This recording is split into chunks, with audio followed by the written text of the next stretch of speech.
Assalamualaikum warahmatullahi wabarakatuh. Nama saya Indra Plana, tim 210295, Prodi Manajemen, Universitas Primagraha. Yang terhormat kepada Bapak Ade Faisal Mabdui, SNM. Baik, di sini saya akan mempresentasikan pembelajaran perihal tentang manajemen pemasaran. Oke, langsung saja kita masuk ke materinya. Yang pertama di sini ada definisi manajemen pemasaran. Jadi, pemasaran adalah kombinasi kegiatan yang saling berkaitan guna mendapatkan informasi perihal kebutuhan konsumen dengan adanya penciptaan, penukaran, dan penawaran produk ataupun jasa yang memiliki nilai serta untuk mengembangkan kegiatan promosi. Pelayanan penyaluran sehingga keperluan konsumen bisa terpenuhi dengan baik pada suatu keuntungan tertentu. Oke, baik, di sini saya akan menjelaskan pengertian perencanaan strategi serta menurut para ahli. Jadi, perencanaan strategi pemasaran adalah strategi digunakan untuk menentukan target pasar atau target market dari suatu bisnis. Perencanaan strategi pemasaran bisnis digunakan baik itu untuk bisnis berskala besar maupun kecil. Tujuan strategi pemasaran adalah untuk mencapai tujuan perusahaan secara maksimal. Menurut Kotler dan Armstrong tahun 2008, perencanaan strategi adalah proses mengembangkan dan mempertahankan kecocokan strategi antara tujuan dan kemampuan organisasi serta peluang pemasaran yang sedang berubah. Kemudian di sini ada menurut Saldin tahun 2004, perencanaan strategi adalah suatu perencanaan ke depan yang ditetapkan untuk dijadikan penanganan mulai dari tingkat corporate sampai pada tingkat unit bisnis produk dan situasi pasar. Kemudian selanjutnya yaitu pengertian sistem informasi dan riset pemasaran. Menurut Kotler dan Keller dalam Rahman dan Saudin 2022 halaman 105, jadi sistem informasi pemasaran terdiri atas orang, peralatan, dan prosedur yang ditunjukkan untuk mengumpulkan, menganalisis, dan membagi-bagikan apa-apa yang dibutuhkan secara tepat waktu dan informasi akurat yang digunakan untuk mengambil keputusan bagi manajemen pemasaran. Kemudian di sini ada fungsi riset operasi dan riset pemasaran. Jadi yang pertama ada memudahkan perusahaan dalam mengontrol perkembangan bisnis. Yang kedua, memudahkan setiap sistem informasi yang dimiliki oleh perusahaan. Yang ketiga, mempercepat masuknya informasi ketika ada kesalahan pada data. Dan yang keempat itu untuk mempermudah manajemen waktu dalam hal menjalankan kegiatan perusahaan tertentu dalam hal pemasaran. Dan yang terakhir ada mengurangi kemungkinan terjadinya kesalahan oleh pegawai perusahaan. Nah, di sini ada jenis sistem informasi pemasaran. Jadi, yang pertama ada marketing intelligence. Marketing intelligence yaitu proses menganalisis informasi berupa kegiatan pada pasar seperti memahami pergerakan pada pasar, sikap dan perilaku, serta mengakses perubahan pada lingkungan bisnis. Kemudian yang kedua yaitu ada internal marketing. Seperti namanya, proses menganalisis informasi ini diambil pada data internal atau data perusahaan itu sendiri. Kemudian yang terakhir yaitu marketing communication. Jadi komunikasi pasar ini adalah proses komunikasi perusahaan pada pasar. Contoh sederhananya adalah memberi tahu pasar eksistensi dari produk perusahaan berupa media iklan, pemasaran langsung, branding, kegiatan PR, presentasi ke sales, sponsor, media sosial, dan lainnya. Manfaat sistem informasi pemasaran. Berdasarkan karakteristik yang menyelubunginya, sistem informasi pemasaran dengan sendirinya akan memiliki bermacam manfaat tertentu bagi perusahaan atau organisasi yang membutuhkan insight mengenai pemasaran. Berkaitan dengan halaman tersebut menurut Haryantini dan Sadia tahun 2009 halaman 7. Selanjutnya yaitu ada tujuan riset pemasaran. Jadi bertujuan untuk mengevaluasi strategi pemasaran yang telah ditetapkan sebelumnya. Selain itu, evaluasi juga berfungsi untuk mengevaluasi atau mereview brand positioning dengan cara membandingkan produk kita dengan kompetitor. Singkatnya, evaluasi bertujuan untuk mengetahui apa yang perlu dievaluasi dari strategi pemasaran yang kita lakukan. Kemudian di sini ada peran riset pemasaran dalam rencana dan strategi pemasaran. Adanya riset pemasaran dapat membantu Anda dalam menciptakan ide usaha bisnis, terutama bagi Anda yang baru akan memulai bisnis itu sendiri. Hal ini akan memberikan Anda segambaran terkait pasar yang akan dibidik serta menjadi bahan pertimbangan dalam mengembalikan langkah ke depannya itu seperti apa. Metode riset pemasaran menggunakan formulir dengan sejumlah daftar pertanyaan yang dibutuhkan. Jadi formulir ini nantinya akan disebar sesuai dengan sampel riset yang Anda turunkan. Misalnya Anda membuka bisnis komputer di gaming.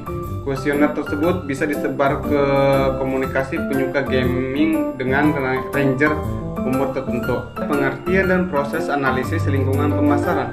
Menurut Kotler, pemasaran merupakan suatu langkah sosial yang di dalamnya mencakup individu dan kelompok untuk memperoleh apa yang mereka butuhkan dan inginkan, dengan melahirkan atau menawarkan produk secara bebas dengan harga yang bernilai dengan pihak lain. Lapisan lingkungan pemasaran atas suatu produk. Jadi lingkungan makro adalah tempat yang di dalamnya terdiri atas berbagai kekuatan serta lembaga yang memiliki hubungan dan mampu mempengaruhi transaksi yang terjadi antara pasar dan perusahaan. Di dalamnya juga terdapat beberapa komponen, yaitu perekonomian, teknologi, kebudayaan, dan kebijakan pemerintah setempat. Aspek pemasaran. Jadi, dalam hal ini para perantara perusahaan memiliki peran untuk membantu perusahaan dalam mensosialisasikan dan juga menyalurkan produk pada konsumen pihak perantara tersebut, antara lain reseller agar pelafanan penasaran perusahaan, distributor, perantara keuangan, DI pada iri. Pihak perusahaan harus mempertahankan dan memberikan pelayanan terbaik dalam hal pengiriman, penyimpanan, dan berbagai faktor lainnya yang mampu mempengaruhi kesuksesan perusahaan seperti kecepatan pengiriman, keamanan, dan ongkos kirim. Oke, baik. Selanjutnya di sini saya akan menjelaskan perihal tentang proses pemasaran dan perencanaan strategi. Jadi di sini ada definisi proses pemasaran menurut Philip Kotler. Menurut Philip Kotler, pemasaran adalah aktivitas sosial dan sebuah pengaturan yang dilakukan oleh perorangan ataupun sekelompok orang dengan tujuan untuk mendapatkan tujuan mereka dengan jalan membuat produk dan menukarkannya dengan besaran nominal tertentu ke pihak lain. Kemudian ada juga di sini menurut William John Stanton, pemasaran adalah suatu sistem keseluruhan dari kegiatan-kegiatan bisnis yang ditunjukkan untuk merencanakan, menentukan harga, mempromosikan, dan mendistribusikan barang dan jasa yang memuaskan kebutuhan baik kepada pembeli yang ada maupun ke pembeli potensial. Pentingnya proses pemasaran. Jadi bisnis menerapkan proses pemasaran untuk kompetitif di pasar. Menciptakan proses ini membutuhkan organisasi untuk menganalisis dan memahami kebutuhan dan keinginan pelanggannya. Dengan mengembangkan dan mengikuti proses pemasaran, bisnis menjadi lebih ramping dalam kegiatan promosinya. Upaya pemasaran yang efektif dapat meningkat pendapatan dan keuntungan dengan mengembangkan hubungan yang lebih dalam dengan pelanggan dan klien dan kemungkinan bisnis untuk beradaptasi dan memenuhi keinginan pelanggan secara efektif. Fungsi pemasaran yang pertama itu fungsi pertukaran. Dengan adanya pemasaran maka konsumen dapat mengetahui dan membeli sebuah produk yang dijual oleh produsen, baik dengan menukar produk dengan uang ataupun menukar produk dengan produk. Produk tersebut bisa digunakan untuk keperluan sendiri ataupun dijual kembali untuk mendapatkan laba. Kemudian yang kedua yaitu ada fungsi distribusi fisik. Proses pemasaran juga dapat dalam bentuk distribusi fisik terhadap sebuah produk, di mana tersebut dilakukan dengan cara menyimpan atau mengangkat produk tersebut. Dan yang ketiga itu ada fungsi perantara. Aktivitas penyampaian produk dari produsen ke konsumen dilakukan melalui perantara marketing. Pemasaran yang menghubungkan kegiatan pertukaran dengan distribusi fisik. Pada proses aktivitas perantara terjadi kegiatan pembiayaan, pencarian informasi, klasifikasi produk, dan lain-lain. Tahapan proses pemasaran. Yang pertama, memperjelas visi, misi, dan tujuan. Dan yang kedua, mengembangkan strategi penentuan posisi. Yang ketiga, buat rencana pemasaran. Yang keempat, tentukan strategi pemasaran yang optimal. Yang kelima, menerapkan rencana pemasaran. Dan yang terakhir yaitu ada evaluasi hasil dan sesuaikan kembali seperlu. Tujuan perencanaan pemasaran. Jadi adapun tujuan perencanaan pemasaran sebagai berikut. Yang pertama, memperkaya knowledge seputar bisnis. Yang kedua, menganalisis kompetitor. Yang ketiga, membuat strategi pemasaran yang sesuai. Yang keempat, meningkatkan brand awareness. Yang kelima, meningkatkan penjualan secara signifikan. Definisi perencanaan strategi.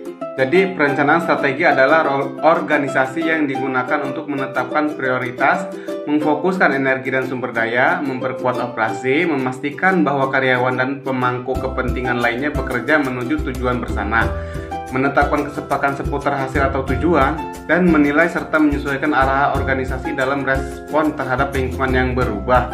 Proses perencanaan strategi.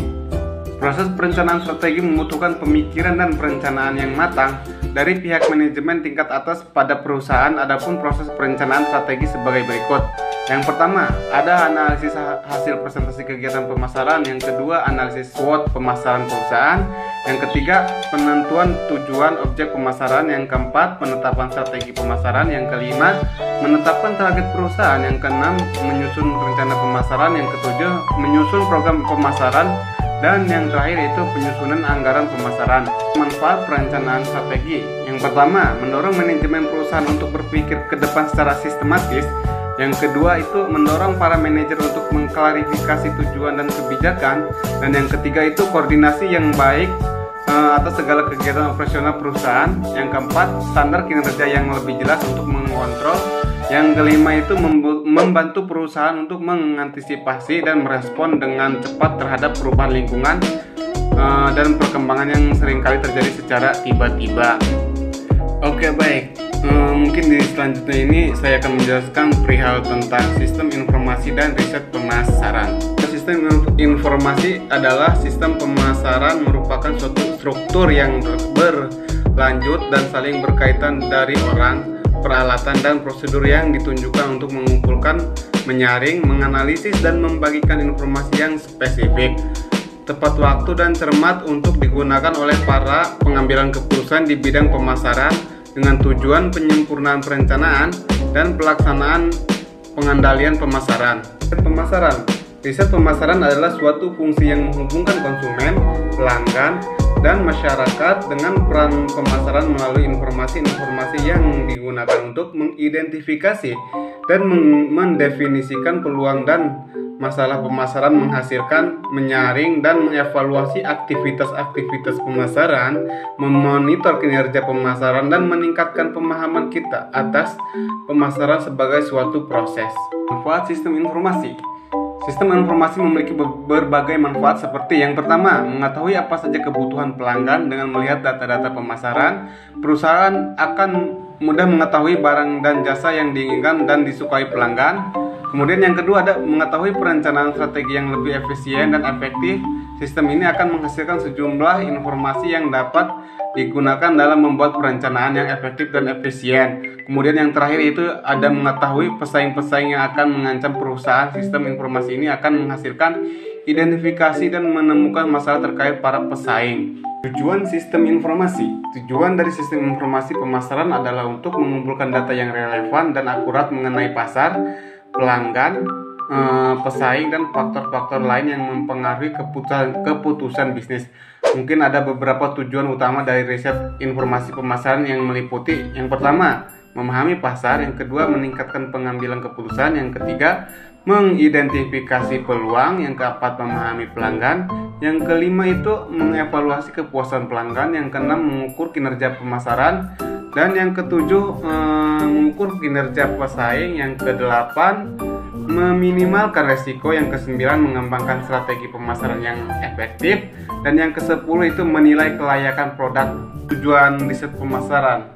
Tujuan riset pemasaran meliputi yang pertama, evaluating, yaitu bertujuan untuk mengevaluasi strategi pemasaran yang telah ditetapkan sebelumnya. Kemudian yang kedua ada understanding. Understanding itu bertujuan untuk memberikan pemahaman bahwa feedback atau masukan dari konsumen adalah yang paling penting. Yang ketiga ada predicting, bertujuan untuk memprediksi pasar. Kemudian selanjutnya itu ada controlling. Jadi controlling itu bertujuan untuk menjaga setiap proses bisnis yang tengah berjalan dengan dilakukan secara reguler untuk mengatasi zero defect. Ruang lingkup sistem informasi pemasaran.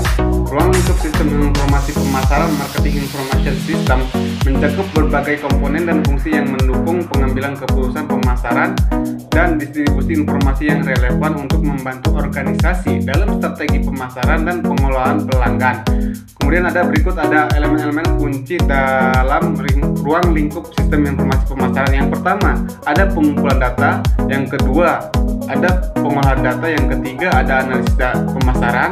Yang keempat, pelaporan informasi. Yang kelima, pemasaran segmentasi pelanggan sistem. Yang keempat, manajemen hubungan pelanggan atau CRM. Yang selanjutnya itu menyimpan data informasi pemasaran. Ada integrasi dengan sistem analisis kinerja pemasaran, memantau persaingan. Ruang lingkup riset pemasaran. Jadi, ruang lingkup riset pemasaran mencakupi berbagai aspek yang digunakan untuk memahami pasar, konsumen, dan produk. Ini termasuk yang pertama, ada analisis pasar, yang kedua segmentasi pasar, yang ketiga analisis konsumen, riset produksi, kemudian ada penetapan harga, kemudian ada promosi dan iklan, kemudian ada distribusi, kemudian ada analisis persaingan, kemudian ada riset pasar internasional, selanjutnya evaluasi kepuasan pelanggan. Oke, selanjutnya di sini ada segmentasi, targeting, dan positioning. Definisi segmentasi. Segmentasi adalah kegiatan yang dilakukan melalui proses pengelompokan pasar secara menyeluruh yang bersifat mencari produk yang sama dalam hal kebutuhan, keinginan, perilaku, serta respon terhadap pemasaran secara spesifik. Targeting. Jadi targeting itu adalah aktivitas pemasaran yang dilakukan dalam menentukan pasar sasaran dengan memilih satu atau lebih segmen yang akan dilayani.